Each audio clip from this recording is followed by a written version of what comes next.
That's Sorry, we're closed for a private service today. Okay. There's somebody in the garden called Brian. Is there? Is there? I don't know. Could you check? Thank you. Sorry. I don't mean to be rude.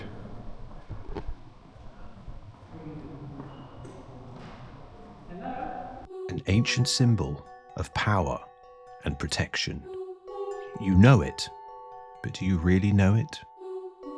Let's go down to Clerkenwell/Farringdon to investigate the Order of St. John, a spooky group of men in control of one of the world's most powerful, esoteric symbols. St. John Street, St. John's Lane, St. John's Gate, and then beyond it, the Priory of the Order of St. John of Jerusalem. Nothing odd. And this really is like Invasion of the Body Snatchers, because the Order of St. John are not actually the people who they proclaim to be. So you'll know them by this logo, an ancient symbol which you see on St. John's ambulance, you know, the ambulances and the uniforms. That's where you know it from. It's associated in your head with medical rescue. But it actually has a lot deeper meaning. It's the symbol of the English Lang of the Order of St. John. The weird thing is that the Order of St. John disappeared from here long ago and never came back. And their buildings became derelict. This is the St. John's Gate, which used to be the grand entrance to a private enclave, essentially.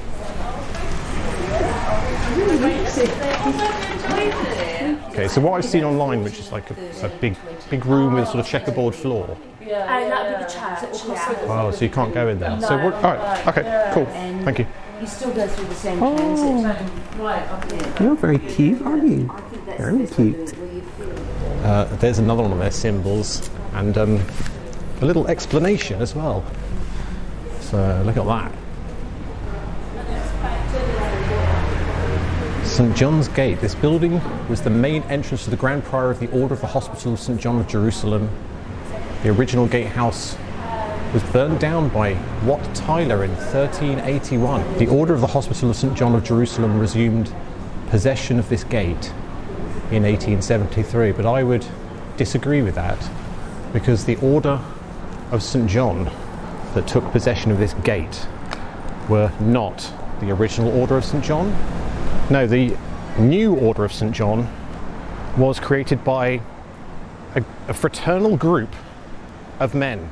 Spoiler alert, it was the Freemasons. The founders list is just basically wall-to-wall Freemasons, including the most Masonic royal Freemasons, Edward VII and Prince Edward the Duke of Kent and Strathern, who was basically like, you know, global empire Freemason man. This is Clerkenwell Road, which is fairly modern compared to the St. John's area. Before they cut this whole area was basically cut off from the rest of London, just like a maze, and St. John's, you know, main gate down there, and they had a wall all the way around, and you had the main gate to get in, and then a secret way to get out round the back there.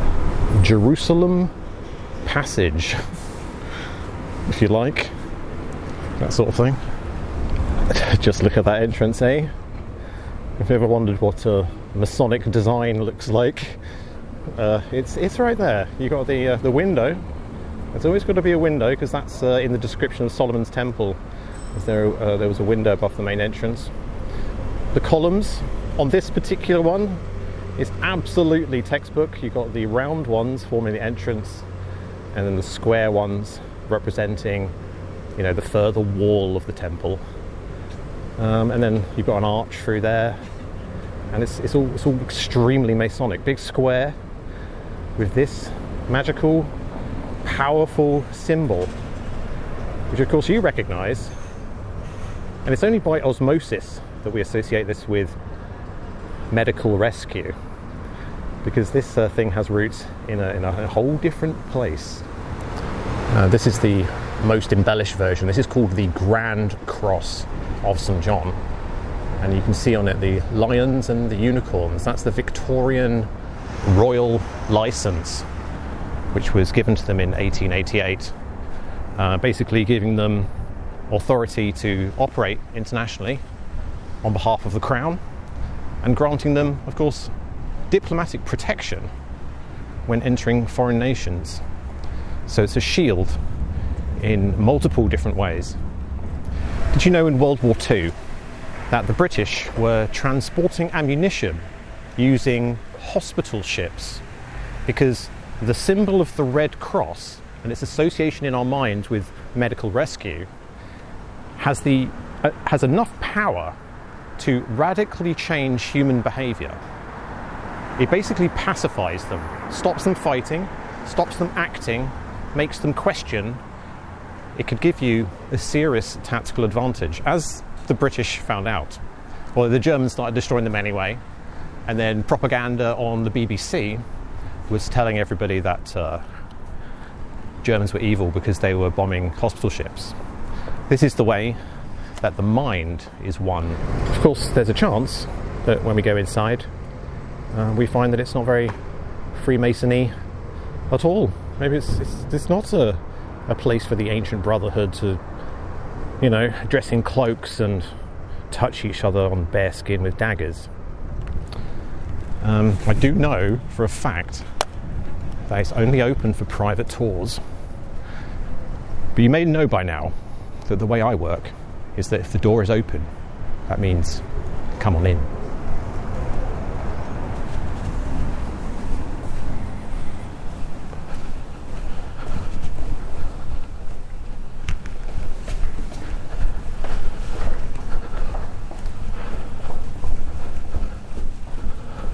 Oh my God. Well, that was easy.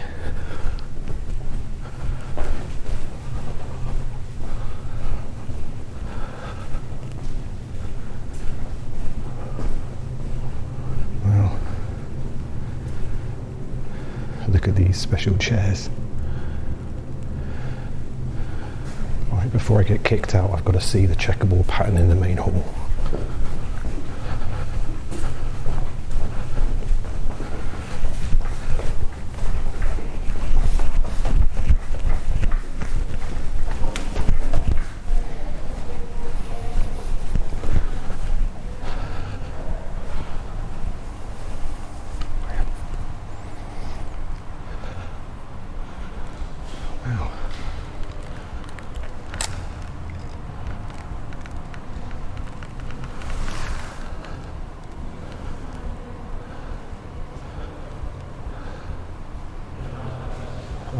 Okay.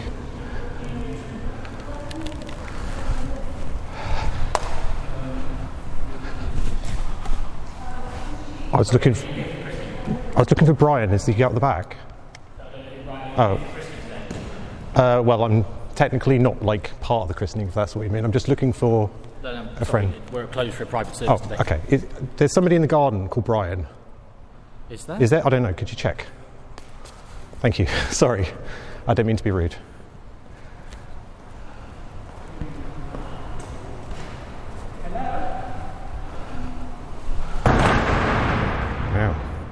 No, okay, sorry. That's my bad. That's all right. Somebody mentioned there's something across the road. So the St John's Gate across the road is where our main museum is.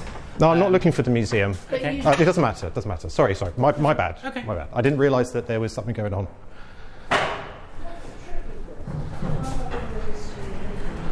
Oh. Look at that.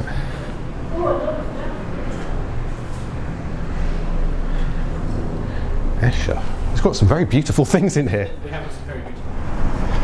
There you go. You've got to take the opportunities when they arise. You know? You have to. Weird. So, I mean, for me, I don't know about you, but for me, that was a little bit Freemasony in there. All-seeing eyes on the flags, that sort of thing. Checkerboard patterns. When people say that, Freemasons, they do lots of amazing work for charity. And St John's here, St John's Ambulance, obviously, they do amazing work. Medical care, emergency rescue, international rescue. They do lots and lots and lots of good work, and I don't have any problem with the fantastic medical work that they do. But what I have a problem with is that it's obvious that that medical work is just an excuse to get into other countries and operate, and not just for medical reasons. Another embellished version. See, the weird thing is that when you hear about St John's and, you know, the amazing work they do internationally, medical rescue or whatever, when you go to their headquarters, you would kind of expect that there would be, you know, ambulances and, you know, maybe rooms filled with posters that tell you how to do CPR or how to spot if someone's had a stroke or something. But it's not that, is it?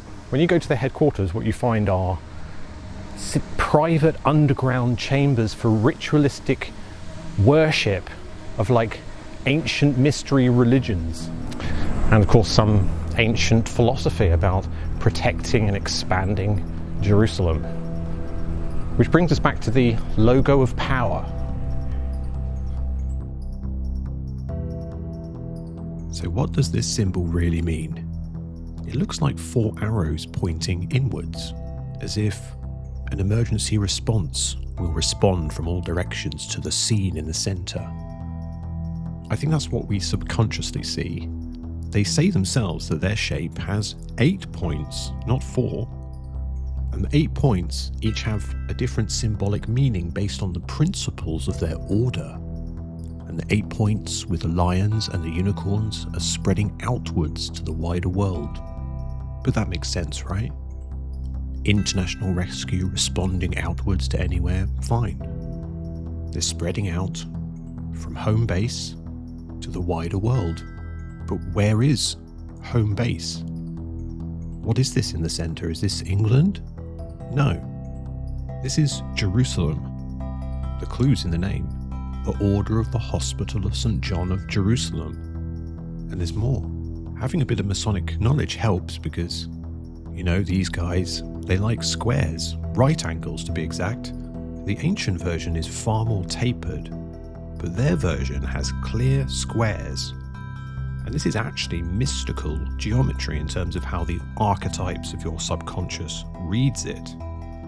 Especially because the roots of this are from the Middle East. This is a harmonic resonance pattern. The next in the sequence is like that, and then like that. It means infinite expansion, a symbol for the protection of the infinite expansion of Jerusalem. So St John's do have a big international body called St John's International, which is up on, is that actually the Charterhouse? And you can see we're on Charterhouse Street. As far as I can tell, it's impenetrable. Seems very, very well protected. It's actually sort of within the grounds of the Charterhouse itself. And I've actually never been to the Charterhouse, so this will be an experience. Yes, it's definitely down there. Let's have a quick look at the Charterhouse. Oh, have they left the door open? No, they didn't. See, their security is good. They've actually kept the door shut. So this is the Charterhouse. Oh, they got a bit of a twisted chimney fetish going on up there. Look at that, the triple twist chimney and the checkerboard walls. Oh, this is beautiful.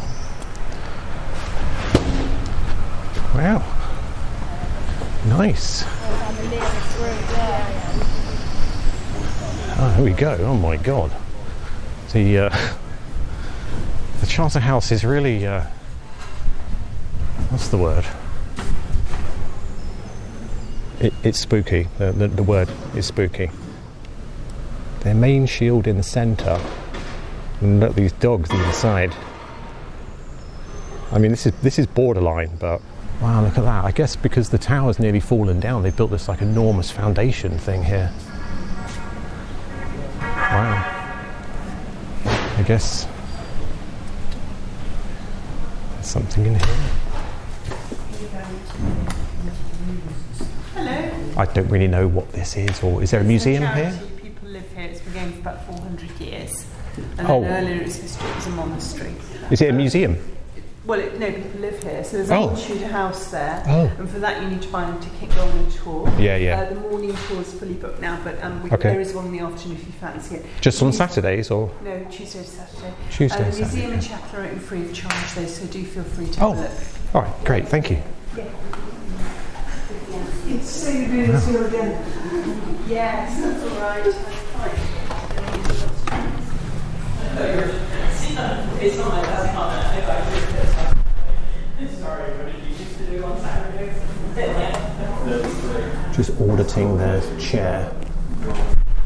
Oh, sorry. Oh, you're all good. Look at the handwriting. You know, that's a nice card.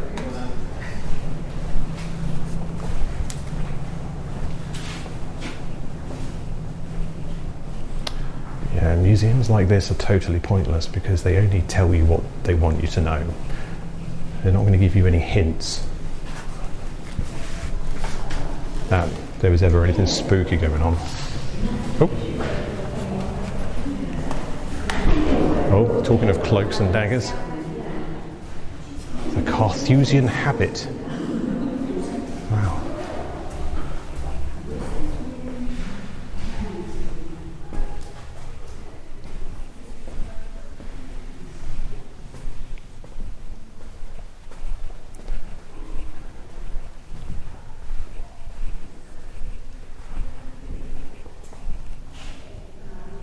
Well, there's no checkerboard floor, so that's a good start. There's some of those weird dogs. Look at that. And what's this? Thomas Sutton.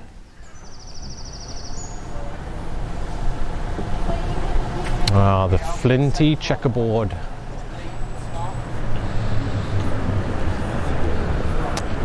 Right, St John's International. It's down here.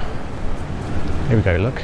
Oh, look, they've got the Order of St John and the St John of Jerusalem Eye Hospital Group. Building 3 and 4.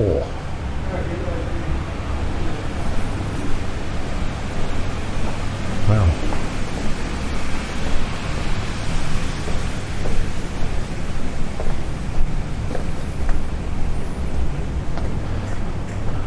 Yeah, which is exactly what I was expecting to find. Just a locked gate. No CCTV camera, other than just on the gate itself. But yeah, it's through there. Again, this is not designed for ambulances, is it? This is something else entirely. Something very private indeed. So there we go. I mean, even if we did get in, it's probably just somebody sat at a reception desk looking all suspicious. I just love their branded products. Look at that. Private property, no access. Symbol of power. Symbol of protection. So St John's International, they run what's called the St John Global Leadership Development Programme. So they're basically training future leaders, which in my experience is always a red flag. So what they're doing as an organisation is that they are breeding people, agents if you like, internationally, who will eventually become leaders of other countries and of course always owe gratitude to St John's organisation, and if they've been in it for long enough they might understand that it's a little bit more than just an ambulance group, and they'll have trusted agents in positions all around the world. Because of course they're not training these people in medical skills or medical management. No, when they're training global future leaders, it's politics, finance and civil affairs in other countries. No, it's about creating allies internationally, creating a group of people all secreted in different nations that all operate under the same philosophy, the philosophy of protecting Jerusalem and wanting to expand Jerusalem. It really is a globalist plan, global governance. is what it is.